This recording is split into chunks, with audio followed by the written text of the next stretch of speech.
अरे हमने भारतीय जनता पार्टी का रेत का हवाई महल उखाड़ दिया है। साथ में ये हार, शर्मनाक हार जो है, ये इनके प्राइम मिनिस्टर साहब की भी है। अभी तो हमने फारूक साहब को राज्यसभा में भी भेजना है। यार क्या बातें करते हैं। सुनील डिम्पल जी हैं इस समय हमारे साथ बातचीत करने के लिए। इनसे जानने की कोशिश करेंगे कल जिस तरीके से नेताज सामने आए, कश्मीर के अंदर बहुत ज़्यादा लोग खुश हैं और जम्मू के भी लोग इस समय ज़्यादा खुश हैं। खुश इसलिए हैं क्योंकि पिछली बार भाजपा की 25 सीट्स आई थी और इस बार 29 सीट वो जीत कर आए। सुनील डिम्पल के चेहरे पर भी जो है मुस्कान है, मुस्कुराहट है। इनसे जानने की कोशिश करेंगे और कितनी ज़्यादा जो है इनको खुशी महसूस होगी आने वाले दिनों में। सुनील डिम्पल साहब, सबसे पहले शुक्रिया वक्त देने के लिए। मुझे ये बताइएगा, अब तो खुश होंगे आप, 25 से 29 चली गई है भाजपा और आप तो कह रहे थे इस बार लखनपुर पार करेंगे, कहाँ? अरे रुखसार भाई, क्यों आप ऐसी बातें करते हो? अरे हमने भारतीय जनता पार्टी का रेत का हवाई महल उखाड़ दिया है और ये हार भारतीय जनता पार्टी की ही नहीं है।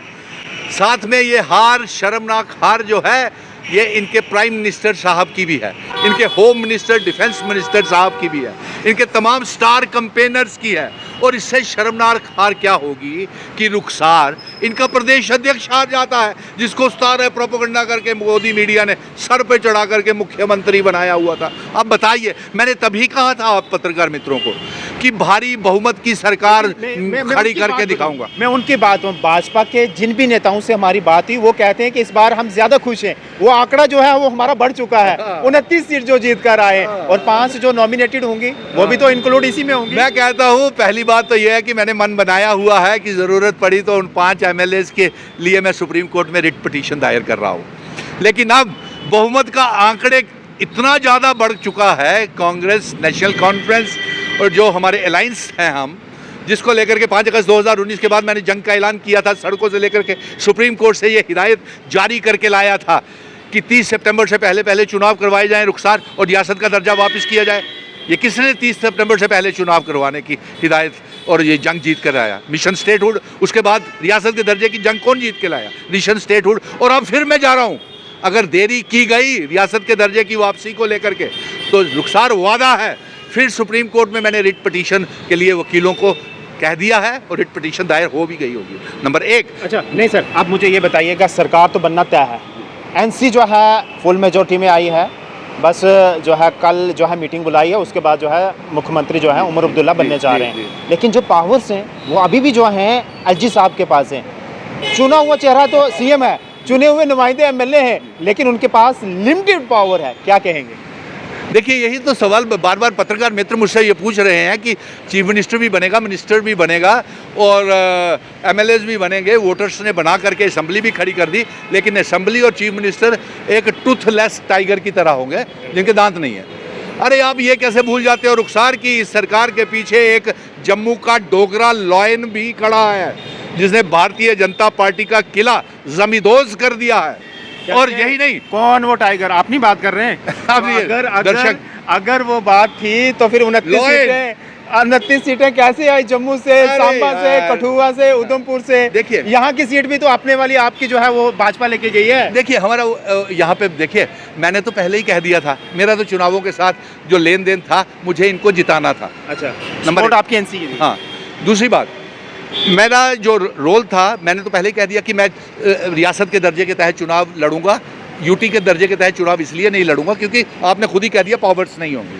तो मैंने लोगों के साथ, आवाम के साथ भी वादा किया था कि तब चुनाव लड़ूंगा जब अब्दुल्ला ने भी ये कहा था। बाद में वो आगे दोनों सीट पर लड़े, दोनों पे जीत गए। चलिए, अच्छी बात है और उनको मुबारक दे रहा हूँ मैं कि वो मुख्यमंत्री बनने जा रहे हैं।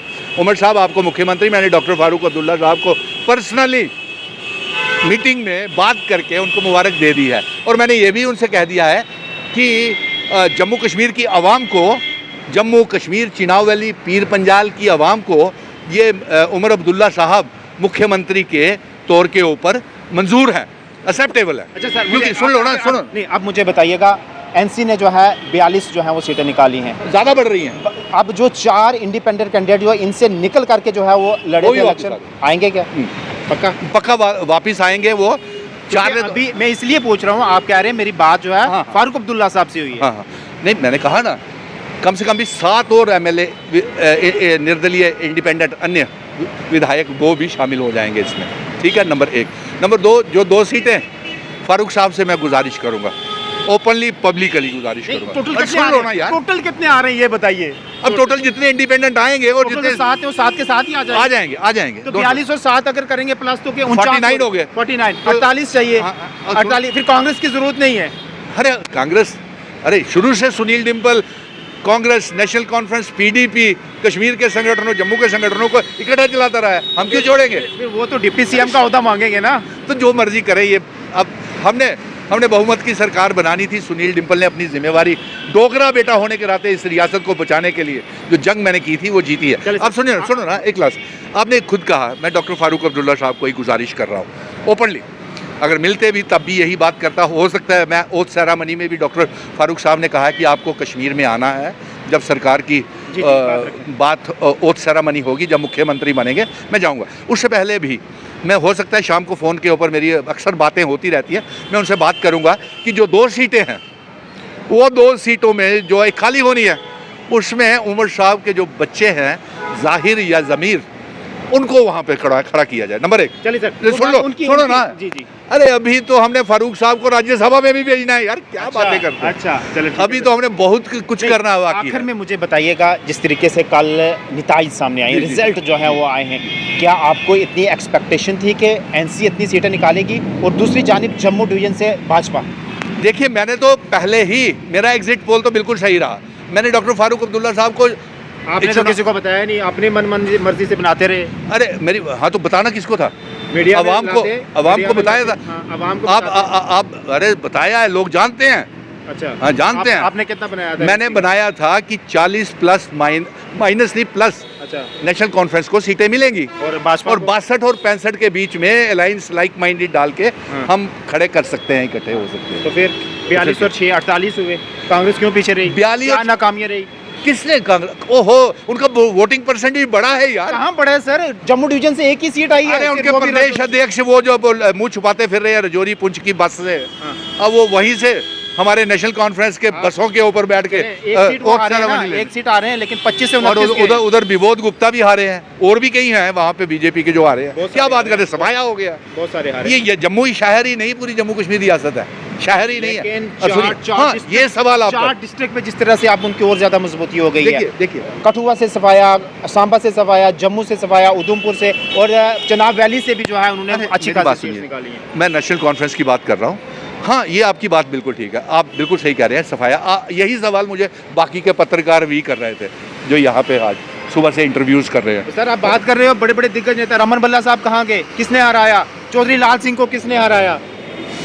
है कोई? बस सुनो ना यार, अब कहाँ सुनो। सुनो? आ नहीं रहा आपको? अरे सुनो ना यार, अब मेरी भी सुनो ना। आपका मतलब कहने का मतलब है कि जम्मू ताराचंद जी हार गए, दूसरे हार गए, नेशनल कॉन्फ्रेंस भी हार मैं गई। अरे इसलिए सुनो बार ना बार यार। पूछ रहा हूँ कि आप कहते थे भाजपा का सफाया करेंगे, लखनपुर पार सुनो ना करेंगे। यार, आप सुनते नहीं हो बात को। आप पत्रकार मित्रों को ये सवाल बनना चाहता है कि डॉक्टर फारूक अब्दुल्ला साहब, उमर अब्दुल्ला साहब, अब जम्मू की रिप्रेजेंटेशन कौन करेगा? क्योंकि सारे तो जो इलेक्शन कॉन्टेस्ट कर रहे थे वो हार गए। आपका यही कहना है ना, तो नुमाइंदगी कौन करेगा? आपका यही सवाल है ना।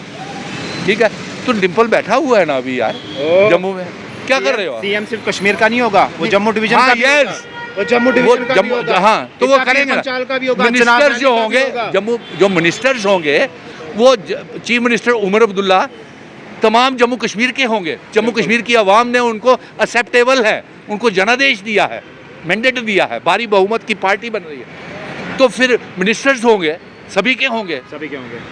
अगर ये नहीं काम करेगा, सवाल तो ये पूछना चाहिए कि जो बीजेपी के 2-3 एमएलएज ने और जो ये मुख्यमंत्री बनने के दावे देख रहे थे, हैं, उसकी तो हार हो गई। उन्होंने कहा था 10 दिन के अंदर अंदर हम सभी को पक्का कर देंगे, और अगर पक्का नहीं किया तो हम 10 दिन में इस्तीफा दे देंगे। अब 2 इस्तीफा, क्योंकि प्राइम मिनिस्टर भी आपका है, होम मिनिस्टर भी आपका है, एलजी को आपने सारी ताकतें दी हुई है, चीफ सेक्रेटरी को कराओ उनको पक्के। अगर नहीं होते आपसे पक्के तो वादा रहा डिम्पल आप पक्का करवा के दिखाएगा। बहुत शुक्रिया। तो जिस तरीके से आपने सुना, और बस कुछ ही समय के बाद, यानी कि कल का दिन जो है, पूरे जो इलेक्टेड लेजिस्लेटिव असेंबली के मेंबर हैं उनको बुलाया गया है। उमर अब्दुल्ला के द्वारा कॉल दी गई है, कल वहां बैठक होगी। उसके बाद तय होगा कि इंडिया ब्लॉक से कौन जो है जम्मू कश्मीर का मुख्यमंत्री का चेहरा होगा, वो सफाया होगा। और उसके बाद जो है जुमे वाले दिन या शनिवार वाले दिन जो है यहाँ सरकार बनना और मुख्यमंत्री बनना जो है वो बिल्कुल जो है वो तय हो जाएगा। अब इसमें जो है आप लोगों की क्या राय है वो आप कमेंट सेक्शन में ज़रूर बताएं। धन्यवाद।